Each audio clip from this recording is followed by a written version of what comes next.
When the attorney finished reading my grandmother's will, my sister owned a 6-bedroom house, a paid-off Lexus, $500,000 in investments, and every piece of jewelry Grandma Eleanor had collected over 60 years of marriage. I owned one ring. A thin gold band, scratched almost smooth, the kind you'd walk past in an antique store without a second look. My uncle laughed. My sister didn't laugh, but she didn't stop him either. 6 days later, a jeweler I had never met called my phone, and by the end of that call, he was crying harder than I was. My name is Nora Bishop. I'm 29. I taught 2nd grade.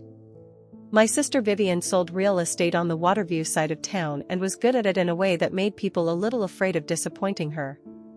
We loved each other the way sisters do when the love is real, but the closeness wore off years ago. Grandma Eleanor was different with me than with anyone else in the family. "There you are, Nora girl," she'd say, every single visit, like I was the event of her day. She wore that scratched gold ring on her right hand every day I ever knew her, not her wedding ring, a separate one, and when I asked about it once at 10 years old, shelling peas on her porch, she just said, "It's just an old ring, sweetheart," in a voice that closed like a door. I never asked again. She died in March from a stroke that gave nobody time for a proper goodbye. The will reading was 2 weeks later, in an office that smelled like old carpet. My mother, Carol, sat between us with her hands folded too tightly. The house went to Vivian. So did the car, the accounts, the jewelry box, piece by piece. Then the attorney, a careful man named Grady, reached my name. To my granddaughter Nora, I leave the gold ring I have worn on my right hand for over 60 years. And nothing further. The room went the particular kind of quiet where everyone senses something is wrong and nobody wants to say so first. "Well, that's something," my Uncle Dale said, leaning back in his chair. Dale was my mother's younger brother, flown in from Georgia, the kind of man who'd once tried to talk our grandmother into refinancing her house to loan him money for a boat. Guess Mama really did play favorites. Dale, my mother said, sharp enough that he raised both hands and dropped it, for now. Vivian just looked at me. Not unkindly. Something closer to pity, with a thread of relief underneath it that it hadn't been her. My mother didn't say anything at all. I noticed her hands tighten the moment Grady said the word ring, like she'd been half expecting this, and half hoping it would never come. I didn't understand that look yet. I would. I didn't wear the ring. I put it in a drawer, and it stayed there until my car needed a transmission repair I couldn't afford, and I found myself standing in a jewelry shop downtown with the ring in my palm, wondering if it was worth enough to help cover the difference. Kessler and Sons had been on Main Street longer than I'd been alive. Alan Kessler, 60-something, examined the ring under a loupe, and about halfway through, something in his posture changed. A stillness that hadn't been there a second before. "Where did you get this?" "It was my grandmother's. Eleanor Bishop." He set the loupe down slowly, his hand not quite steady. "Would you let me keep this a day or two?" "No charge. I need to look at something." I said yes, mostly because a free cleaning cost me nothing. I remember him watching me a beat too long on my way out, like a man deciding whether to say something and thinking better of it. 6 days later my phone rang with a number I didn't know. "This is Alan Kessler. I need you to come in. Today, if you can." His voice caught. "I think your grandmother left you something a great deal more complicated than a ring." He was already crying when I got there, eyes red, sitting behind the counter with the ring in front of him next to a leather ledger so old its cover had gone soft. "I'm sorry," he said, before I'd even sat down.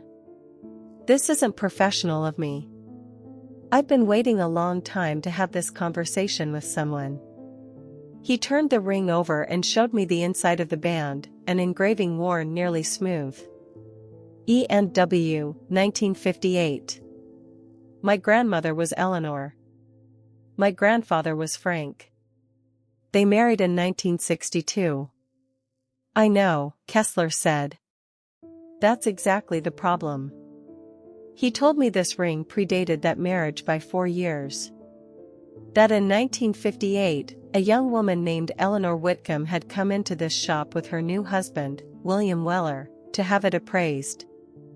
That William had died 2 years later in an accident at his family's textile mill. And that his family's attorney had come back to this shop years afterward, looking for the young widow who'd once worn it, because there was a trust in her name that had never been claimed. My father did the original appraisal, Kessler said. He held on to this ledger page his whole life, hoping someone would walk back through that door. He died still hoping. I inherited the shop. I never really believed I'd inherit the ending too. He looked at me, eyes wet again. And then you walked in 3 weeks ago and told me your grandmother's name was Eleanor. I sat there holding a ring I'd nearly sold for car repair money, trying to understand that the woman who taught me to proof bread dough had been married to a stranger none of us had ever heard mentioned. Not once. In 29 years. Is there anything else? About the trust? A law firm in Charlotte. Ashcombe and Reed. That's all I've got. I called Grady first, hoping he could tell me something Kessler couldn't. He called back that afternoon sounding genuinely rattled for a man who rarely was. There's a line in her original estate file. Under marital history, widowed, then remarried. We always assumed that meant your grandfather predeceased her. But the widowed status starts in 1960. 2 years before she married Frank. A pause. Nobody flags a detail like that unless they already know to look for it. It was small, but it meant Kessler hadn't imagined any of it. My grandmother's own paperwork had been quietly telling the truth for 60 years, waiting for someone to ask the right question. Ashcombe and Reed took 4 days to call back. When they did, it wasn't an attorney. My name is Diane Weller Hayes, the woman said. William Weller was my great-uncle. I think you might be calling about a very old family matter. We met at a coffee shop halfway between our towns. She was maybe 60, careful and deliberate, and she'd clearly been waiting for this conversation almost as long as Kessler had. He married your grandmother in the spring of 1958, she said, sliding over a photograph, William laughing beside a young Eleanor I barely recognized, her hand easy on his arm in a way I'd never once seen in any photo of her with my grandfather. They had less than 2 years before the mill accident took him. She was 22. A widow, with nothing but that ring and whatever grief she was carrying. Nobody in my family ever mentioned him. Diane's expression tightened. That's the part one need to explain, and it isn't flattering to my own family. William's father blamed her at the funeral. Family letters say it plainly, he told a 22-year-old widow, at her husband's funeral, you didn't even give him a child to remember him by. What did you actually give this family? Something cold settled in my chest. She left Millport not long after and cut off all contact. I don't blame her. But my great-great-grandfather apparently spent the rest of his life regretting it, in his own stubborn way. Before he died, he set up a trust in her name, for her, or any children she might have. It sat almost untouched for 60 years. How much? If the records are accurate, around $230,000. But I can't release anything yet. We'll need to formally verify your line, birth records, her death certificate, everything connecting you back to her. And I should tell you now, because you'll find out eventually, you're not the only Weller descendant our firm has had to notify about this file over the years.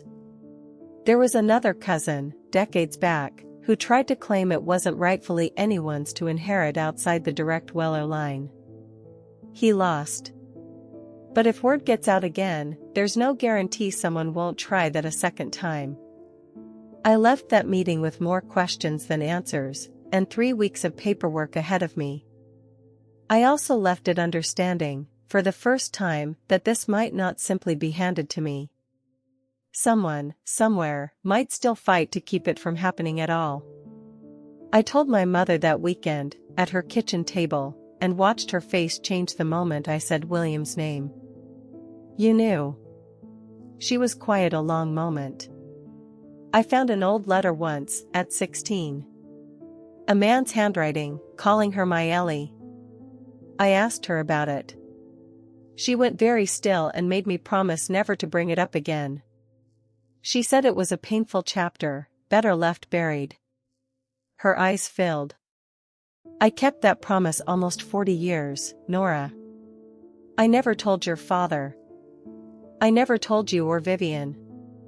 I thought I was protecting her. She left the ring to me.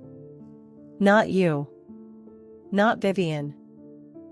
"I think she was finally trying to let it surface," my mother said, taking my hand. "She just didn't know how to hand it to any of us directly. So she left it to the one grandchild who'd actually go looking, instead of letting it sit in a drawer." I told Vivian 2 days later.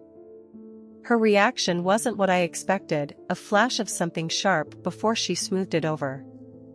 "So Grandma had an entire secret marriage, and you end up with the payout, while I'm sitting on a house that's costing me $40,000 in deferred maintenance nobody warned me about. I'm not trying to take anything from you, Vivian. I know.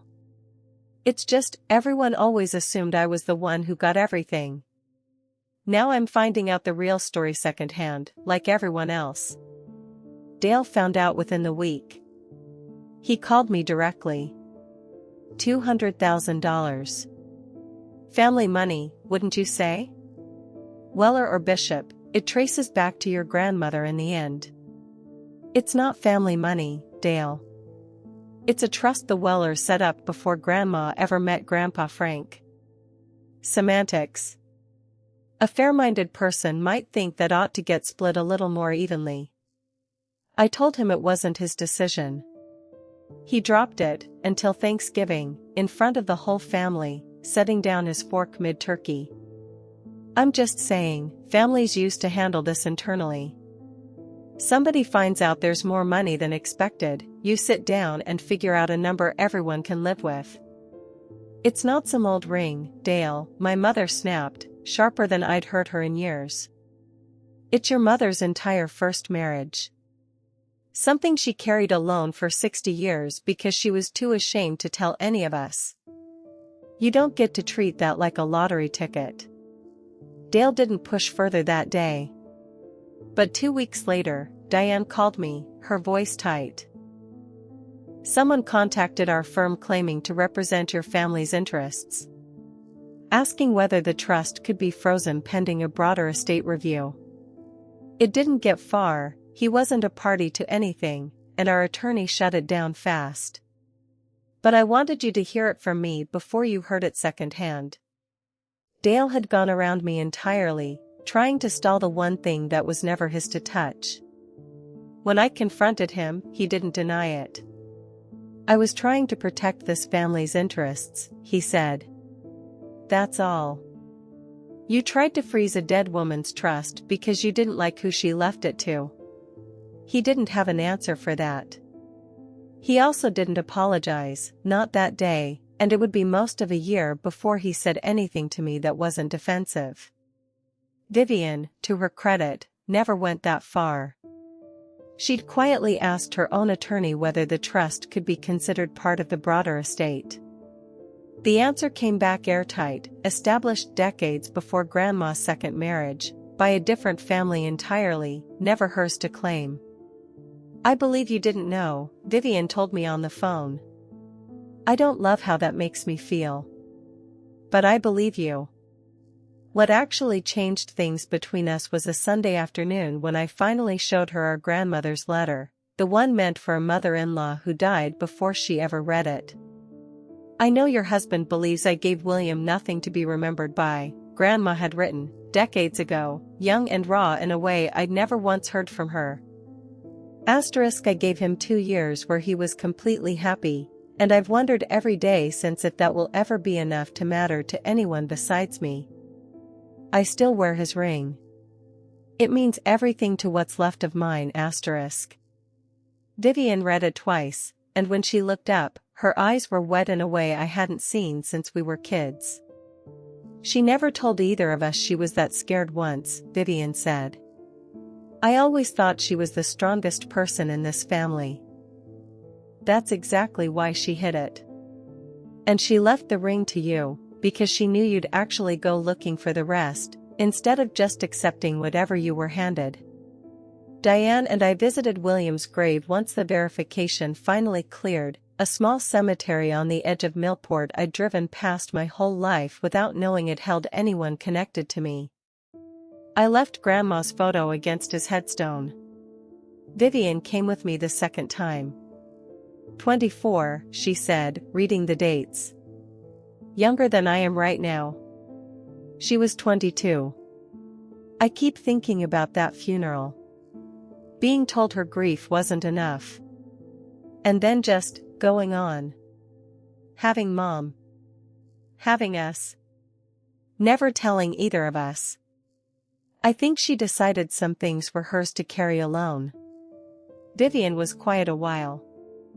I used to think I'd won something with that house. Now it just feels like a house. What you got mattered more, and I hate how long it took me to say that without it costing me something. It's not a competition, Viv. I'm starting to actually believe that. Instead of just saying it. The trust was almost fully settled when Grady called with one more thing. Your grandmother kept a safe deposit box under her maiden name. It never surfaced during probate. The bank only flagged it once your name started appearing on Weller paperwork. Inside was a single folder, a photograph of William and Eleanor I'd never seen, and an envelope addressed not to Nora but to Nora Girl. You asked me about this ring once, on the porch, shelling peas, and I gave you a closed door for an answer, she'd written. You were the only one who ever asked a real question and then let it go without pushing. That's why I trusted you with it, once I finally decided I was ready to stop keeping it private. His name was William. I loved him the whole 2 years I had him, and I loved your grandfather no less honestly for the 30 after. I don't think loving one person cancels out loving someone else first. I wish someone had told me that plainly, at 22, standing at a funeral, being told my grief wasn't enough. I'm leaving you the ring instead of the trust itself, because I don't know if it still exists, or if you'll even want it. That part is yours to decide. But I wanted you to have the truth, even if the money never comes with it. Thank you for being the one who finally asked. I sat with that letter a long time, understanding, fully, that she hadn't left this to me by accident. She'd chosen me, years before she died, because of one afternoon on a porch when I was 10 and asked a real question and respected her silence enough not to push. The money paid off my car and my student loans and let me stop doing rent math at 2 in the morning. I put a small piece toward a scholarship at my school, in memory of a grandmother and a first husband neither of us ever really got to know. I still wear the ring sometimes. When people ask, I tell them the truth now, about a 22-year-old widow who was told her grief didn't matter, who carried an unanswered letter and an unclaimed trust and an unspoken first love through 60 more years of an entirely different life, and who finally found a way to hand the truth to the one person she trusted to go looking for it. Vivian and I are closer now than we've been since we were girls. She still lives in the big house. I still drive a car that finally starts every morning. Sometimes she comes out to my small apartment balcony instead, because she says it feels more like the kind of afternoon Grandma actually would have wanted for us. My sister got the mansion. I got one old ring, and a jeweler who cried on the phone before I understood why. It turned out to be the only inheritance in that whole estate that came with the truth attached, and some days, that's worth more than anything either of us could have counted.